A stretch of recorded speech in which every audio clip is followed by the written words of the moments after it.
আচ্ছা, আমেরিকা আর ইরানের মধ্যে যদি সত্যি সত্যি একটা যুদ্ধ লেগে যায় তাহলে কি হতে পারে? আজকের এই আলোচনায় আমরা কিছু সূত্রের উপর ভিত্তি করে ঠিক এই কাল্পনিক সিনারিওটাই ধাপে ধাপে দেখব। পরিস্থিতিটা ঠিক কতটা সিরিয়াস সেটা কিন্তু এই একটা কথাতেই একদম পরিষ্কার। ভাবুন তো, যখন কোনো দেশের রাষ্ট্রপ্রধান বলেন যে তিনি পুরো একটা সভ্যতাকেই শেষ করে দেবেন, তখন উত্তেজনাটা কোন লেভেলে পৌঁছেছে সেটা আর বলার অপেক্ষা রাখে না। এটা কিন্তু কোনো সাধারণ পলিটিক্যাল স্টেটমেন্ট না, এটা একটা সরাসরি হুমকি। আর এটাই আমাদের এই কাল্পনিক সংকটের ভয়াবহতার একটা ঝলক দেখিয়ে দেয় একদম শুরুতেই। তবে আমরা গভীরে যাওয়ার আগে একটা জিনিস একদম পরিষ্কার করে নেওয়াটা খুব জরুরি। দেখুন, আমরা এখানে যে সিনারিওটা নিয়ে কথা বলছি সেটা কিন্তু পুরোটাই কাল্পনিক। এটা কোনো ফিউচার প্রেডিকশন না, বরং একটা অ্যানালিসিস, জাস্ট এটা বোঝার জন্য যে পরিস্থিতি কতটা জটিল হতে পারে। তো এই যে কাল্পনিক সংকটের কথা বলছি, এর মঞ্চটা কিভাবে তৈরি হলো? চলুন প্রথমে একটু দেখে নিই সেই জিও পলিটিক্যাল ব্যাকগ্রাউন্ডটা, যেখান থেকে এই পুরো সংঘাতের শুরু। এই পুরো ঝামেলার একেবারে কেন্দ্রে আছে হরমুজ প্রণালী। এটা আসলে কি? এটা হলো বিশ্বের অন্যতম গুরুত্বপূর্ণ একটা সামুদ্রিক রাস্তা। বলতে পারেন গ্লোবাল ট্রেডের, বিশেষ করে তেলের সাপ্লাইয়ের জন্য এটা একটা লাইফ লাইন।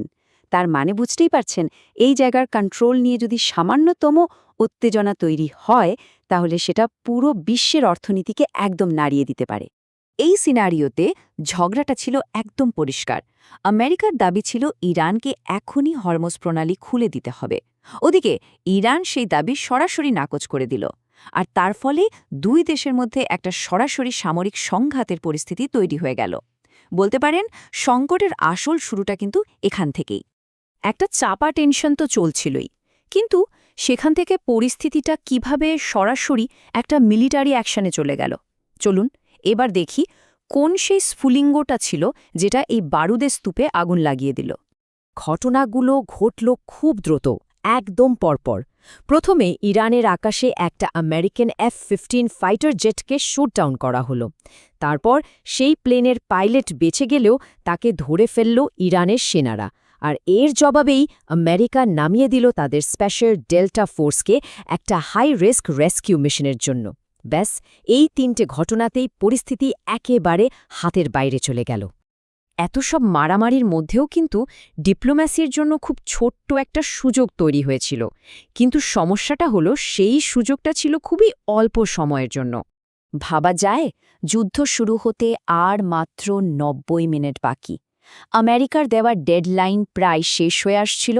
ঠিক সেই সময়েই একটা তৃতীয় দেশ মাঝে এসে দাঁড়ালো। যুদ্ধ হবে নাকি সাময়িক শান্তি আসবে, সবটা নির্ভর করছিল ওই কয়েকটা মিনিটের উপর। অবাক করার মতো ব্যাপার হলো, পাকিস্তান তখন এগিয়ে আসে মধ্যস্থতা করার জন্য। তারাই ২ সপ্তাহের জন্য একটা যুদ্ধবিরতির ব্যবস্থা করে। ইসলামাবাদে পিস টক্স বা শান্তি আলোচনাও শুরু হলো। একটা আশা তৈরি হয়েছিল যে হয়তো কোনো সমাধান বেরোবে। কিন্তু সেই আশাটা বেশিক্ষণ টিকল না। আলোচনাটা রাতারাতি ভেস্তে গেল। আলোচনা তো ব্যর্থ হল। এরপর পরিস্থিতিটা আর শুধু আমেরিকা আর ইরানের মধ্যে আটকে থাকল না, এর আঁচ ছড়িয়ে পড়ল গোটা বিশ্বে। আর শুরু হলো একটা নতুন, আরও অনেক বেশি বিপজ্জনক অধ্যায়। যুদ্ধবিরতি শেষ হওয়ার সাথে সাথেই আমেরিকা পুরোদমে নৌ অবরোধ শুরু করে দিল। হরমুজ প্রণালী তখন একটা অ্যাক্টিভ ওয়ার জোনে পরিণত হয়েছে। এমনকি এই গণ্ডগোলের মধ্যে ভারতীয় জাহাজের ওপরেও গুলি চালানো হয়। মানে বোঝাই যাচ্ছে যে এই লড়াইয়ের প্রভাবটা আন্তর্জাতিক পর্যায়েও কতটা ছড়িয়ে পড়েছিল। তো এই পুরো কাল্পনিক সিনারিওর শেষে আমরা কোথায় এসে দাঁড়ালাম? পরিস্থিতিটা এখন একটা ডেডলকে আটকে গেছে। মানে এমন একটা অবস্থায় যেখান থেকে বেরোনোর কোনো সহজ রাস্তা আর খোলা নেই। ব্যাপারটা হলো, কথা বলার সব রাস্তা এখন বন্ধ। অন্যদিকে পুরো দমে মিলিটারি ব্লকেট চলছে। দুই পক্ষই তাদের নিজেদের অবস্থানে একদম শক্ত, কেউ এক চুলো নড়তে রাজি না। উত্তেজনা কমারও কোনো নামগন্ধ নেই। পুরো ব্যাপারটা একটা টাইম বোমার মতো হয়ে দাঁড়িয়েছে, যেটা শুধু ফাটার অপেক্ষা করছে। তাহলে এই পুরো বিশ্লেষণটা আমাদের একটা খুব বড় প্রশ্নের সামনে এনে দাঁড় করায়। যখন কূটনীতির সব দরজা বন্ধ হয়ে যায় আর মিলিটারি ব্লকেটটাই একমাত্র সত্যি হয়ে দাঁড়ায়, তখন ওই অঞ্চলের, এমনকি গোটা বিশ্বের ভবিষ্যৎ কী? এর পরে কি হতে পারে? এ উত্তরটা কিন্তু এখনও আমাদের কারোরই জানা নেই।